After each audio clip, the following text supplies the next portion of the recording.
Hello everyone, Kent.Bressler here. I want to welcome you to Kent's Kidney Stories. During our time together over these podcasts, I'd like to discuss kidney disease. I'd like to tell you about my journey as a transplant patient, but also talk about dialysis, kidney donation, and just about anything else that might be of interest. Kent's Kidney Stories, podcast endorsed and sponsored by kidneysolutions.org.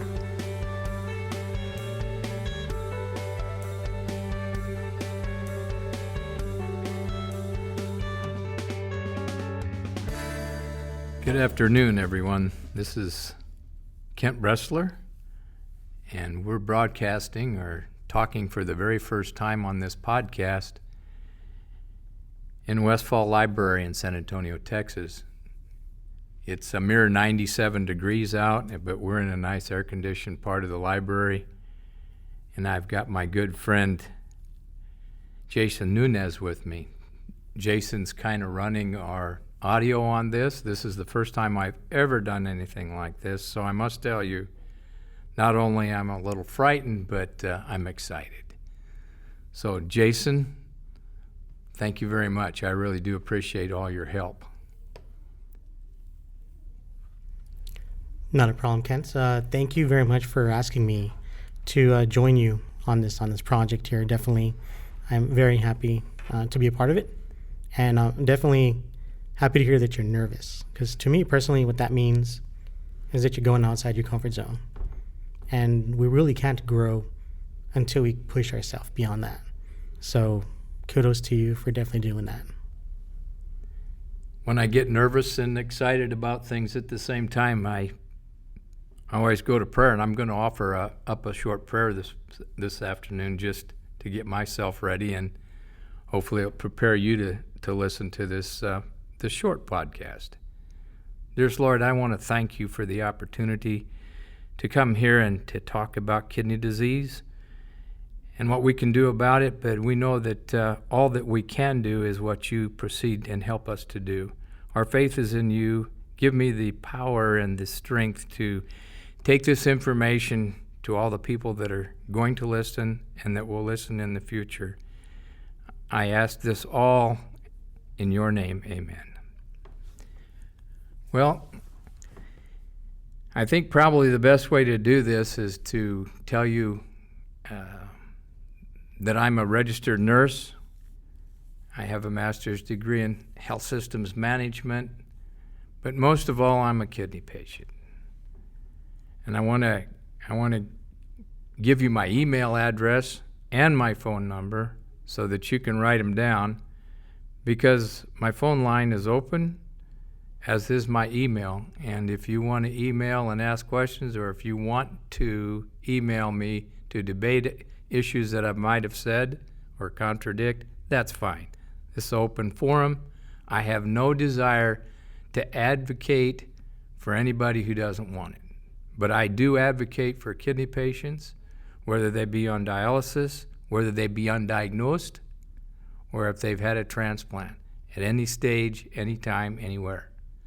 So my email is Kent, K-E-N-T, .Bressler, B-R-E-S-S-L-E-R, at kidneysolutions.org. And my cell phone number, 830-285-2140. I'm going to start today by introducing you to a 501c organization that I'm part of, along with a gal by the name of Amanda De Leon. It's called Kidney Solutions, and its email address is kidneysolutions.org, and you can pick us up on Facebook, Instagram, and all other social media. And we're open. We're an open site. Please feel free to look us up, friend us. I think that would be a good thing for you to get started on, because a lot of the stuff that you're going to hear from here are going to come back up. And especially on our Kidney Solutions website, there will be a place where you can pick these podcasts up. Also would like to start out here this afternoon just kind of discussing where I came from with kidney disease, kind of like a section called My Journey. My journey has been one of, it's been really pretty easy. I've had ups and downs like everybody else has, but I really didn't know I had kidney disease till later in life. Back in the 70s, I was drafted in 1970, actually, and when I did my physical for the draft board, one of the fellows there says, "Bressler, you've got protein in your urine." And I said, "Yeah, so? You know, what's that mean?" I had no earthly idea. Later on, I would learn that was a very telltale sign that I had kidney disease, not knowing what type, but no one, and I'll just say this with emphasis, usually and most certainly you shouldn't have any protein in your urine. So if you spill that, I encourage you to make sure you get it completely worked up. Find out what it is. Why is it happening to you? Whether you're going to a private doctor or it comes up on a screening, but get it checked out. Don't take it home and drop it. Find out what it is that's causing that protein, because there's no reason for that to be there, except maybe in the case of a marathon runner or somebody who does a lot of really exercise and does it consistently. They will throw a small amount. But if you have protein in your urine, please get that checked out. That's one indication that you might be having some kidney disease. When I found out about that, I spent 2 years in the Army, and it wasn't until I got out and I was in lab, biology lab, and they did a test. We were learning how to do a Benz-Jones test. I was in nursing school at the time. That is a test for protein in your urine. And once you dump this tablet in your urine, if you don't have any protein, all of a sudden it just stays flat. But if you do have protein, it just literally foams and foams and foams and foams. And mine foamed and it foamed and it foamed. So actually it was like on a scale of about 4+. So I did go to the doctor. I went to a local physician who promptly said, "Yes, you do have protein in your urine." And at that point in time, he said, "We need to kind of keep an eye on it and watch it." And my blood pressure was normal at the time, so he kind of encouraged me just to keep a close eye on it. And that's really where it started. And I use that in this particular case just to remind you that the specialists are the ones that really know what's going on. And had I known at that point in time, maybe a referral would have been in order, but it didn't happen. So that's history, and we can just go on from there. As it progressed, I found out that a lot of the protein and a lot of the tiredness that I was having and a lot of the lack of the ability to gain weight, and I had a lot of fatigue.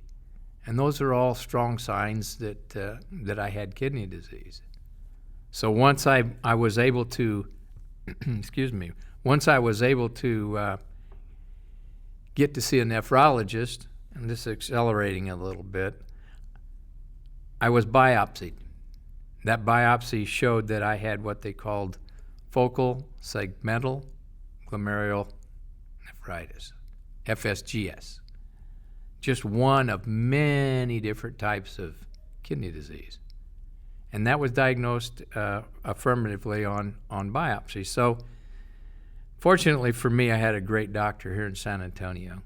And he said, "You know what?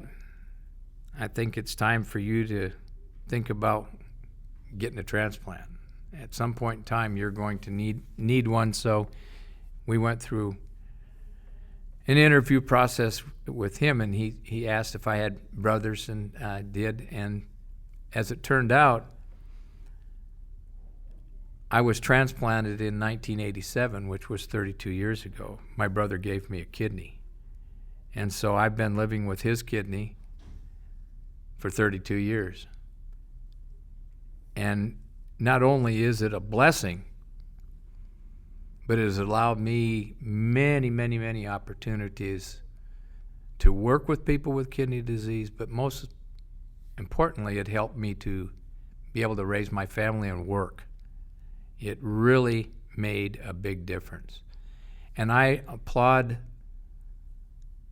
this physician for steering me towards transplant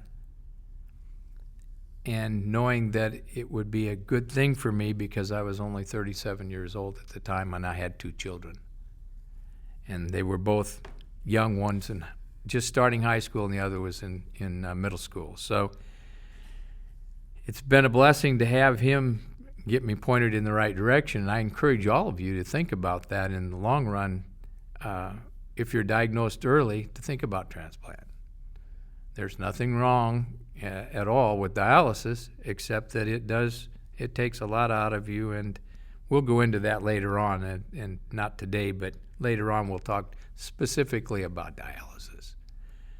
But I wanted just to give you that background, not to say, oh, gee, look how lucky I was. It wasn't luck. It was God's intention that worked that way, and I'm so happy that he's been on my side all this time.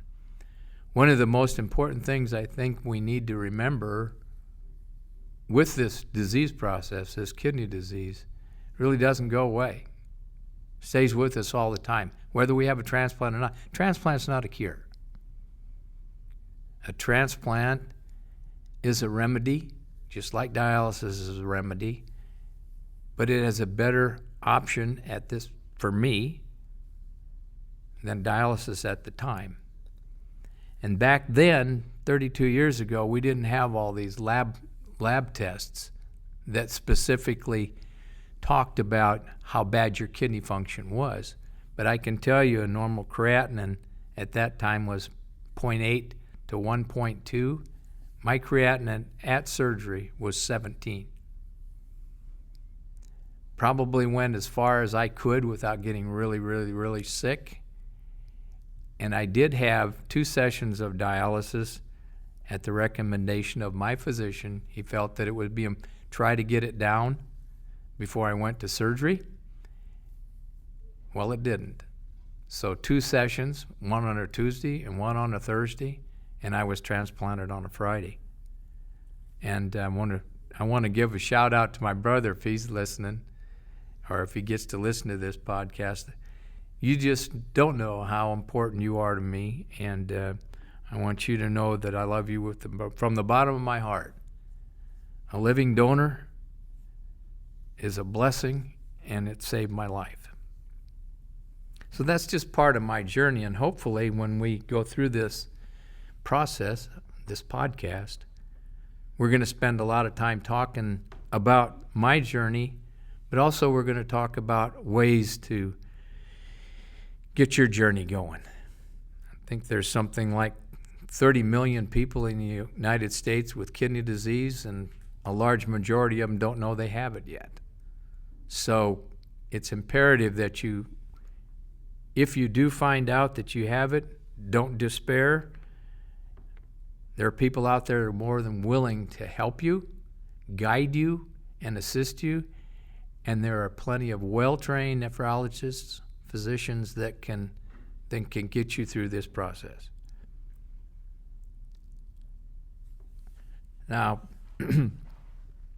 another section that I'm going to try to relay to you during these podcasts is what I call the short topic for the day. And this is my take on what's going on in the kidney world, but also what you can do to help out others with kidney disease, but help yourself also. And one of the most important things I think that you can do once you find out once you're diagnosed or once you've been transplanted or at any phase of kidney disease, that you join a local support group. Now, there are several around. We have some in the community. The hospitals are supplying those support groups. We have one here on Monday nights, second Monday of every month at Westfall Library, and it starts at 6:30. It's open to anyone with kidney disease. Transplants, anybody who's willing to think about donating. I mean, it's just a support group for the kidney community. And we're here from 6:30 to 7:30, or 7:45, and we want to welcome you to that program. Now, if you're listening to this and you don't have a support group and you have kidney disease, or you have a loved one who has kidney disease, or you're thinking about donating, it doesn't hurt you to step up and form a support group. There are a lot of places that you can go. Churches are very open to allowing you space, and you'd be surprised how quickly they grow. We have one in Kerrville, Texas. It meets on the second Thursday of every month, and we have roughly 40 members. At one point in time, we decided that we would open it up, and we have patients, or I'm going to call them friends. I don't want to call them patients. We have friends that have had not only kidney transplants, but kidney pancreas.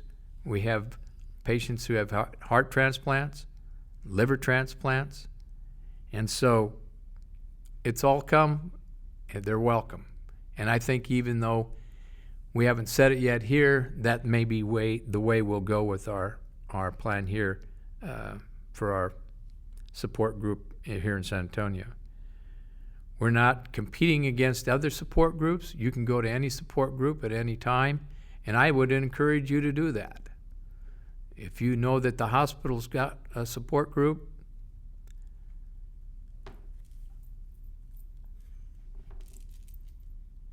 I encourage you to go to that, because there's a wealth of information. We're just kind of freaking out here. The lights went out. Oh, they're back on now. Okay, so support groups. So the other topic that I want to talk to you are about foundations that are national foundations that provide a lot of help for kidney patients. And one of them is AAKP, and that's the American Association of Kidney Patients. And they're located in Florida, and they have open membership for free. Anyone can join. That they're able to just sign up, and then they can participate. They give out free literature, magazines. Renal Life is a great publication that they give out, and that can be sent to you online. They also do screenings around the country, but most of all, they're there for you if you want to advocate, if you want to learn how you can contact your congressman about certain legislation that is pending or that you would like to see happen for the kidney patients. And they're very, very much a leader in the field. Another one that you can belong to is the National Kidney Foundation, and that's located in New York. And their main focus is education. They have a mentor program, and they have an ambassador program, and all these things at some point in time in our podcasts we're going to discuss so that you can become part of those. And the third one is the American Kidney Fund. I suppose a lot of you know about the American Kidney Fund. It helps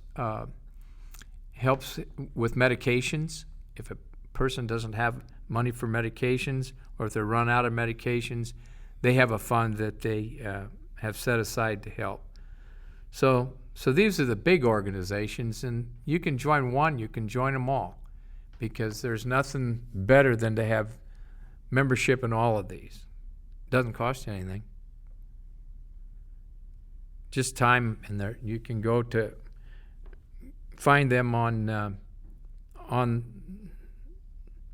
the World Wide Web, and they all have Facebook pages. So that's AAKP, American Association of Kidney Patients, NKF, the National Kidney Foundation, and AKF, the American Kidney Fund.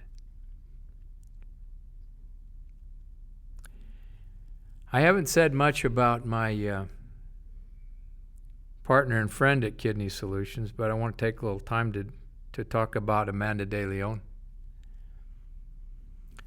She has a great story, and we're going to have her on at some point in time. We're not going to be beholden to just any schedule.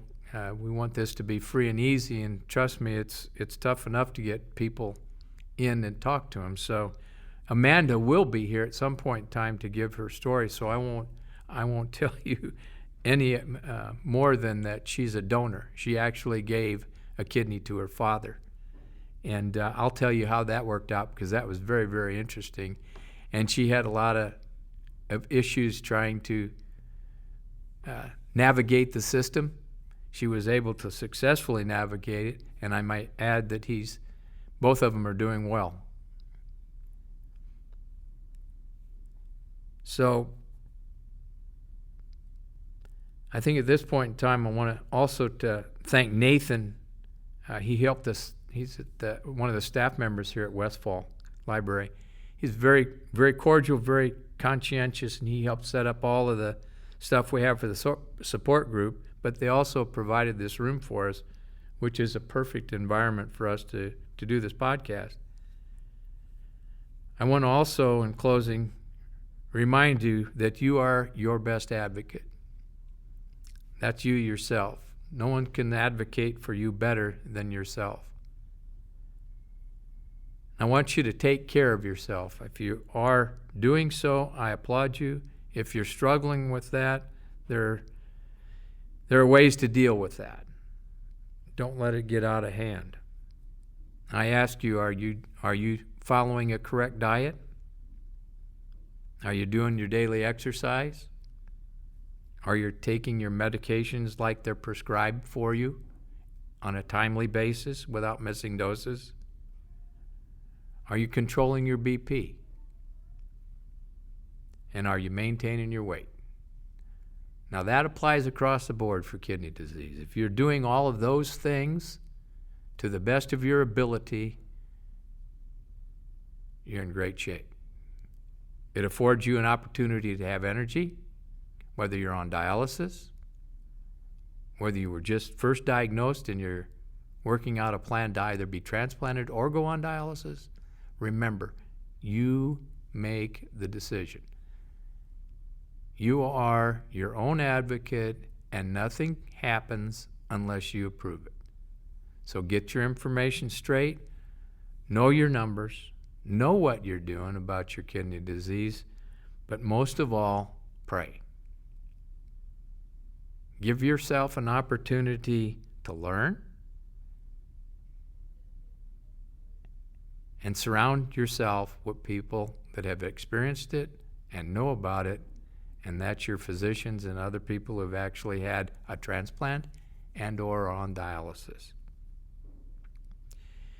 We had talked about what we're going to do at our next meeting, but you know what? We're thinking maybe in a couple weeks we'll talk about something. We just haven't figured out what it's going to be. So I'm gonna stop talking now, and I want to thank you for listening. If you have, email me if you've listened to this podcast. It's important to me, not only for numbers, but I want to know who you are. I want to get to know you, and I want to help you in any way I can. My last breath is going to be spent helping kidney patients. Good night.